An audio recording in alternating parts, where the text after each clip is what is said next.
Let's imagine for a moment you went vegetarian 6 months ago, and though it's going really well for you, you're starting to feel a little bit tired.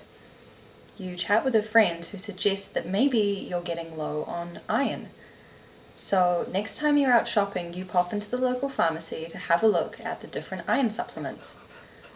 You skim over the shelves of boring packs and finally see a cute purple bottle and decide that actually maybe you'll just go see your doctor. So after an appointment with your doctor and a routine blood test, it shows that you are in fact low on iron. Your doctor prescribes you an iron supplement, and when you go to the pharmacy to pick it up, you decide to take the box and compare it to what you were looking at before. On the purple bottle that you initially saw with these gummy iron supplements are the words relieve tiredness and fatigue and prevent dietary iron deficiency. Yet, when you flip over the pack and the bottle to compare the iron contained within both, you have a bit of a surprise. Hi everyone, today's a bit of a different topic, but before we get into why I'm here talking about this, let's jump into the history of vitamins. So, humans have historically always struggled to get the vitamins and minerals that they need to thrive. This has been varied around the world, as different parts of the world have different climates, soils, plants, diet types, leading to different issues with vitamin and mineral deficiencies. Vitamins are things like vitamin D, vitamin C, thiamine, and minerals are things like calcium, iron, and magnesium. For simplicity, I'll refer to all of these as vitamins for the purposes of talking about vitamin supplements, but I did just want to highlight that these are actually different types of substances. Historically, when deficient vitamins couldn't be supplemented or even recognized as being a vitamin deficiency, what would follow are diseases that are specifically caused by vitamin deficiencies. Rickets was a fairly common childhood disease throughout history, being documented in 200 and 300 AD and first properly described in 1645. Rickets causes weak or soft bones in children, which can result in bowed legs, stunted growth, and many other complications. This was often caused by lack of vitamin C from calcium-rich foods, especially from dairy, or from a lack of vitamin D. In the Industrial Revolution, when thick industrial smog blocked out the sunlight in London and many children spent their days inside workhouses, rickets affected up to 80% of children, likely due to lack of vitamin D. Research in the 1800s and 1900s resulted in children being given cod liver oil, which is a good source of vitamin D, and the US began fortifying milk with vitamin D in the 1930s to combat rickets. Many foods today are fortified with vitamin D, such as milk, margarine, breakfast cereals, soy milk, and yogurt. As such, rickets is very much seen as a disease of the past, though it does still occur, but in far fewer people, thanks to smart vitamin supplementation within our foods. Another well-known vitamin deficiency-based disease is scurvy, which was first described in ancient Egypt.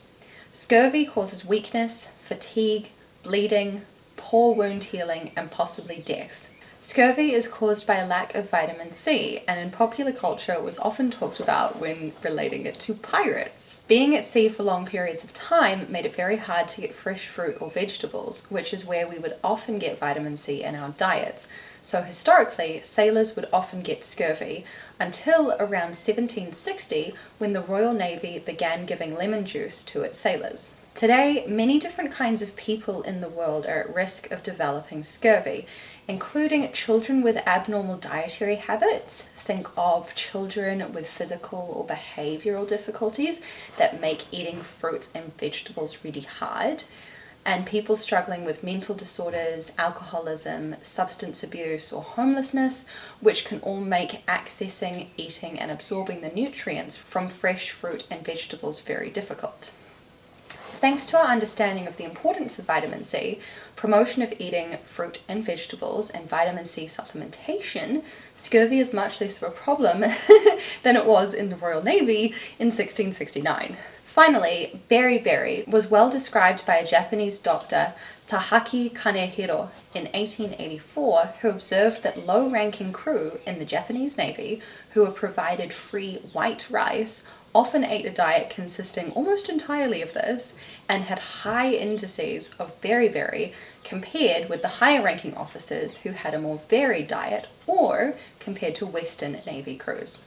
Symptoms of beriberi include numbness, paralysis, mental confusion, swelling of the body, and possibly death. A Dutch physician eventually demonstrated that beriberi could be prevented by feeding chickens unpolished rice instead of polished rice. So think brown rice instead of white rice. And soon, scientists developed a rice bran extract to treat beriberi. The key vitamin missing here was vitamin B1, also known as thiamine, which, if you hadn't guessed, can be found in whole grains but not in refined white grains, as the vitamin is in the brown or outer part of the grain. These are just a few of the diseases caused by lack of vitamins and minerals. So before we jump into the vitamin industry, I just wanted to do a proper welcome. So far on my channel, I've mostly talked about things going on in my life, things about me and sort of my day-to-day experiences, but I kind of wanted to do a bit more with this. So I am someone who thinks a lot about the world around me, and I can't help but notice all of these different topics that I want to talk on, but not for just a few minutes. So although the internet seems pretty split right now between very short form content, like 30 seconds, and much longer form content, I've watched some things recently that are 4 hours long.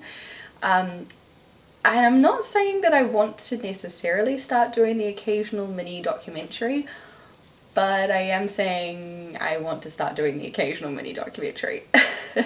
I know that this isn't necessarily everyone's cup of tea, but I feel the need to speak my mind on these topics that interest me and provide you guys with some insight, because as an anxious person with a lot of curious cat brain cells up in here, there's a lot of topics that I've spent many hours looking into to try and get to the bottom of. I feel like I usually come out with a balanced and nuanced view, but along the way I definitely feel like I uncover a lot of interesting information, and that's what I want to take you guys through today and help you hopefully come out with a better understanding of this topic than when you started, and hopefully more topics in the future. So I will still do some of my regular content, obviously, but we may sprinkle in a few more things like this in the future. So let me know your thoughts down below on that, and please subscribe if you'd like to see more. Alright, so the vitamin industry. As I mentioned just before, people have been working for hundreds of years to find ways to supplement their intake of vitamins and minerals. Cod liver oil was taken for its high vitamin D and vitamin A content. Marmite and other yeast-based spreads are a great supplement of B vitamins, including B1, which combats beriberi, and B9, which combats anemia. Tinned and frozen orange juice concentrate developed leaps and bounds during World War II and was a palatable option to prevent scurvy in soldiers. This soon became a staple American breakfast item, thanks to the help of Bing Crosby, and I will insert a picture of that here, hopefully. In terms of proven benefits, so there have been thousands of studies conducted on the benefits of vitamin and mineral supplementation, and after going through a lot of these papers, the advice generally is that most people do not need to take vitamin supplements and can get all the vitamins and minerals that they need by eating a healthy and balanced diet. However, on a more specific level, looking at supplementation of specific vitamins and minerals and looking at supplementation to combat specific issues, there are various proven benefits of many vitamin and mineral supplements. However, it's really important to remember that these are specific vitamins and specific minerals, and generally for specific health issues or conditions. However, did that slow down capitalism? No, it did not. So let's look at the popularization of vitamins. So, with or without robust evidence, Multivitamins and vitamins have taken off since they were first introduced to the general consumer in the 1950s. Early advertisements promised to aid growth, give strong teeth and bones, healthy gums, active, energetic, good health, poise and power, look years younger, have firm flesh, clear, sparkling eyes, a healthy glow, red lips, no sagging skin, a plump bust, well-rounded arms, shapely legs, you name it, they promised it. As a kid, I had those chewable multivitamins shaped like different animals, and I think that for us 90s kids, it was an easy way for our parents to try keep us healthy. Nowadays, the vitamin industry seems to have gone even more boutique, bespoke, and high-tech, with tests that you can send away for to then have analyzed in a lab to show you exactly what you need to be taking. They will then send you a monthly set of specifically tailored vitamins and minerals in a little daily pack to take with you. I will give these guys points for convenience. Having everything in one little pack that you can just take with you instead of having to open 4 or 5 bottles a day or whatever is more effective in actually remembering to take them. But I still want to talk about this in a little bit to show how you can do this much cheaper and more effectively at home. However, the main thing that I came here to talk about today is gummy vitamins. Gummy vitamins are everywhere. They are the trendy thing. There's hair gummies, nail gummies, hormone balancing gummies, general multivitamin gummies. It's just non-stop. The reason why I wanted to look into this initially is that having studied chemical engineering and within that food engineering, I just had this really curious part of my brain that went, hang on, it can be really hard to fit vitamins and minerals into different food products and different supplements anyway. How on earth did they manage to get these into like palatable, chewy, non-powdery, non-gritty gummies, basically? And when I started looking into it, I feel like I realized that they didn't really take as much and put it into those gummies as one would possibly hope. So let's break down what it actually looks like when you compare these often very expensive vitamin gummies to their tablet and capsule form counterparts, because I think you're going to be shocked. Alright, let's break this down. So I'm going to take us through a few different things, which will include hair gummies, multivitamin gummies, magnesium gummies, calcium gummies, vitamin C gummies, and iron gummies. So this will cover off a lot of the kind of market for these things. I know that these are really common types of vitamins that people do buy. There's a lot of variety out there. That's what I want to break down today for you. So let's start with a simple one. We'll go with magnesium. So the Nature's Way Vita Gummies Adult Magnesium is $19 for a bottle from Chemist Warehouse. And it has 40 days supply in it, which is 47 cents a day, and you get 105 milligrams of magnesium. Looking at the Swiss Ultiboost Magnesium Gummies, these are slightly more expensive at $23 a bottle for 30 days supply. It gives you the same amount of magnesium as the other gummies, but this is 77 cents a day. Now let's compare this to the Swiss Magnesium 300 tablets. So this bottle is $32 and lasts for 300 days, and it gives you 150 milligrams of magnesium versus 105 from the gummies, so you get 43% more, so it's almost half again, and this comes to 11 cents per day. So if we look at this over the course of the year, firstly, when you get 300 tablets in a bottle, you only have to go to the store just over once per year rather than going back every month or every 40 days. So I'm going to say that that's a convenience factor for me personally. But for the gummies, for a year's supply, option 1, you're looking at $173 a year. Option 2, you're looking at $279 a year. And option 3, just the regular tablets, is $39 per year. Now, this one isn't too terrible in the sense that the magnesium gummies contain a decent amount of magnesium compared to other tablets. It's not as if they have very small amounts, like some of these other ones that I will get into, but it's still so much more expensive, right? And that's kind of, that's half the scam to me. The other half is the actual contents, and we'll get into that with another one shortly. But if you do struggle to swallow tablets, totally understand. My trick is that I will put water in my mouth so that I just feel water and I'm not feeling the tablet go onto my tongue initially. And then once I have the water with pursed lips, I will just pop one tablet in and then just try quickly swallow it as quickly as I can, and also have more water on hand to just quickly take another sip and keep swallowing. So it kind of circumvents, oh, I'm thirsty, kind of circumvents the feeling of having that tablet to swallow. Next, we're going to look at calcium. So first up, we have the Nature's Way Adult Vita Gummies High Strength Calcium. So you take 2 gummies a day, and in the $17 bottle, there's 30 days supply, so that's 57 cents per day. There are 2 alternatives to this because calcium tablets are fairly large, because calcium itself just takes up a lot of space. So I'm going to look at 5 mini tablets a day or 2 capsules a day.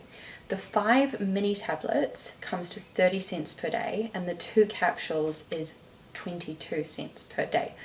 So if we compare across the board for those, 2 gummies a day for calcium comes to $206 per year, versus the 2 capsules of calcium per day comes to $80 per year, and you're getting 25% more calcium in that cheaper option.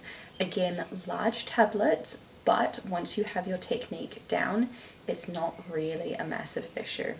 Alrighty, let's have a look at something a little more complicated. I'm going to be breaking down the Nature's Way. I'm sorry, I realize I'm picking on Nature's Way. There are a lot of different brands. I think these ones just had the best information available online for me to actually break down. So sorry, Nature's Way, for picking on you, but I also included you in some of the alternatives with tablets. So, Nature's Way Adult Vita Gummies Multivitamin 120. So, all of the things that are contained in this, I'm not going to run through amounts because it will just be too many numbers, but I'm just going to run through the essentials. So, this contains vitamin C, vitamin B3, vitamin E, vitamin B6, biotin, vitamin D3, vitamin B12, B1, B2, calcium, iodine, magnesium, and zinc. Now, I'm going to compare that to the Cenovus Women's Multivitamin for Energy and the Centrum for Women 90 tablets exclusive size. This is a big bottle that's only available at Chemist Warehouse. So for each of these, you are getting, except for in one instance, more of those vitamins in these capsule tablet forms compared to the gummies. On a yearly, we're talking $122 a year for gummies versus $70 a year for one tablet or $58 a year for another. The tablets that are $58 a year for this have 25 times the magnesium compared to the gummies. So this is a massive difference. And I think that it's when we're looking at these multivitamins that it really starts to fall over for the gummies, because the amounts that you're getting in a regular multivitamin, and regular multivitamins are already criticized for having too many of too small an amount of thing in like one capsule or one tablet, or the 2 capsules, 2 tablets. It's already like spreading things too thin for it to be effective. In some instances, that's what they're saying. So you're then looking at a gummy that has 1/25 of what's in these that are already being criticized. Don't know if that stacks up. That same option, which is $58 per year for tablets versus $122 per year for gummies, also has 32 times the calcium and 11 times the B12. That multivitamin has more of every single thing contained in it than the gummy. Massive difference when it comes to the gummy multivitamins versus the tablet or capsule form. And although the research on multivitamins is kind of mixed, particularly because it's not addressing a specific issue, it's just a general sort of mix and match of different things, if you're going to be doing it, I would rather have reasonable amounts of things contained in my multivitamin compared to these gummies that we've just looked at. That's all I'm going to say. Alrighty, let's look at the real popular stuff, and we are going to break down hair gummies. So I am looking at the H&B hair gummies, and in these we have 6 micrograms of B12, 300 micrograms of biotin, which is B7, 60 milligrams of vitamin C, 3 milligrams of zinc, 55 micrograms of selenium, and 50 milligrams of collagen from a fish source. Now, my alternative to this is not just one thing, it's actually 3, but bear with me. So for those hair gummies, based on their recommended dosage, you are looking at $231 for the year, taking 2 gummies a day. Now, my alternative is taking 2 tablets a day and having a pink drink once a week. I know, exciting, let me explain.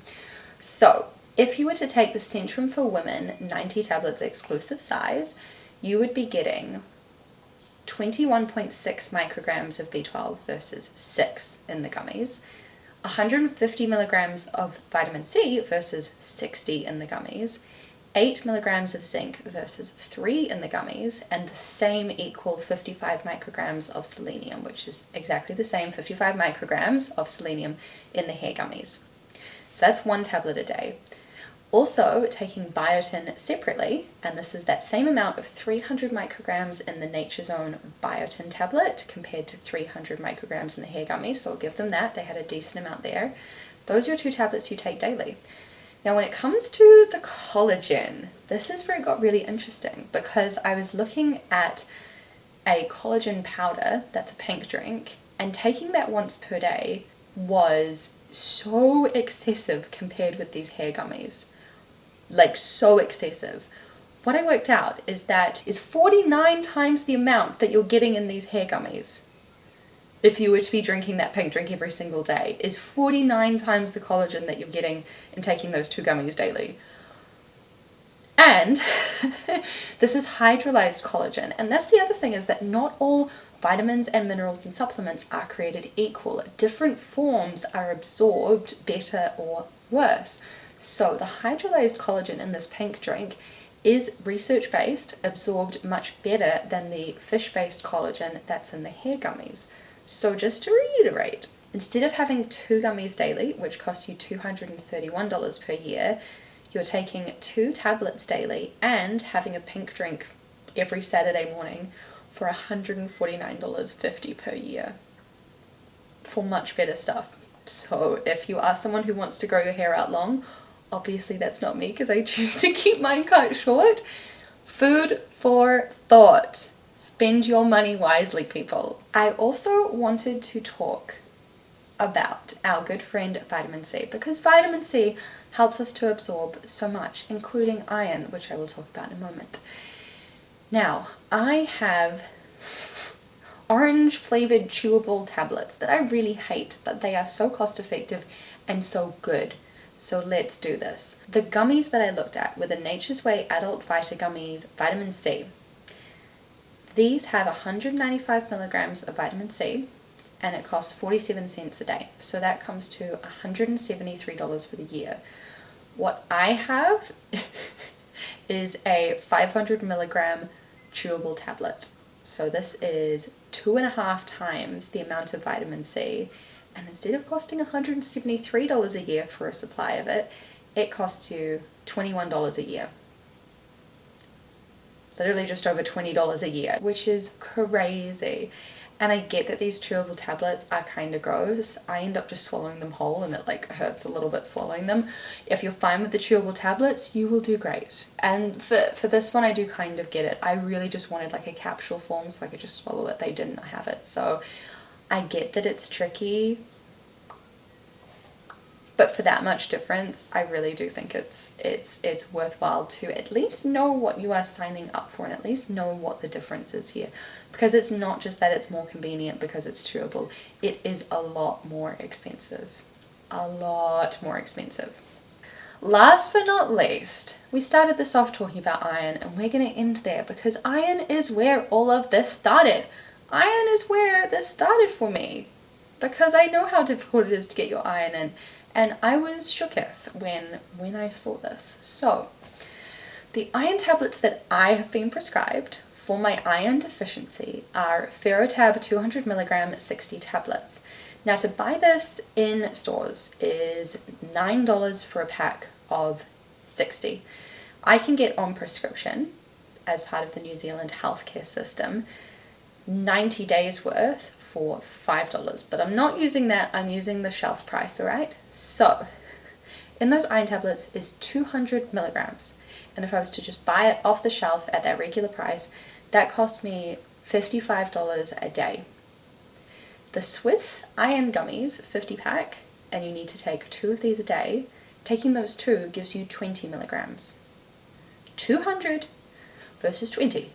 That is 10%. And to top it all off, instead of it costing you $55 a year to have 200 milligrams a day, which is awesome, this will cost you $335 a year to have 1/10 of the iron.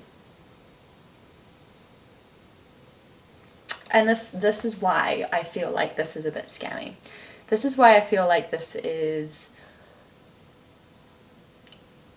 not the most appropriate to be marketing it as a iron supplement, because there is such a small amount of iron in it compared to what is actually like medically prescribed for people who are low on iron. And I do understand that they said more around preventing iron deficiency, but when you've got the words iron deficiency on a bottle for a product that you are selling that has iron in it, people are going to think that that's what they need to use to treat iron deficiency, not to prevent it. You see the Alright, before we wrap things up, I promised I was going to show you guys how I actually manage all of my tablets in a way that doesn't involve me having to pay to get a bunch of little packs sent to me in a box every month for like $100. So, oh, don't drop any. Here it is. These are tiny baby Systema containers. I already had a bunch of these, but basically what I do every day, and you can see the bottom one's empty, there's tablets in the top 4, is that I will grab the bottles of the supplements that I am taking and I will just portion them out and put them in here. So at the moment I have magnesium, vitamin C and a couple of other things, and so I have these on a shelf in my kitchen so I see them every day and I remember to just grab one and take them. So actually, yeah, I'm going to take these right now because then I can show you what I meant about the whole put water in and then put the tablet in, then put more water and swallow. So I'm doing this on camera right now. This was not planned. Alright, water, tablet, swallow, more water, swallow. Remember that. Alrighty, let's do this.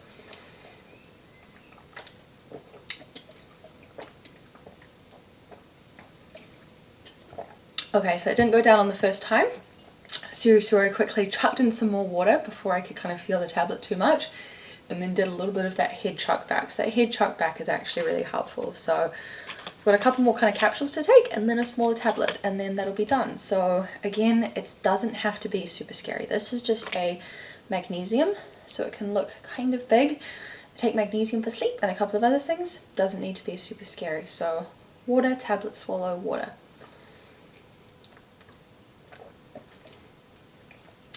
Done. And I know that tablets can be scary, but this is so much cheaper and easier. And if you do have to take tablets as recommended by your doctor, you're not going to be able to ask for a gummy alternative. So the more and more comfortable that you can be with tablets and capsules for medications that you at some point probably will need to take in your life somewhere along the way, it's going to be better. It's going to be easier.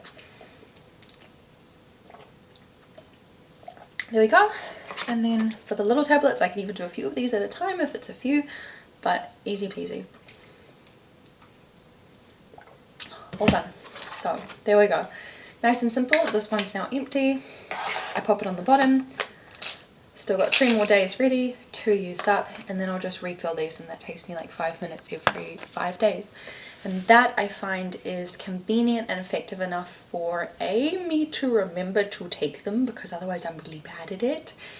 B, to reduce the, what's it called? The inertia to actually take them, instead of me having to grab down something, take one out, put the lid back on, put it up, grab another, take it out. I can literally just open it and take these. So if you are struggling to take your tablets and you are looking for something that is like a more convenient alternative, I'm telling you that I think it's this rather than gummies. But anyway, so conclusion to all of this: do you need to be taking a vitamin supplement?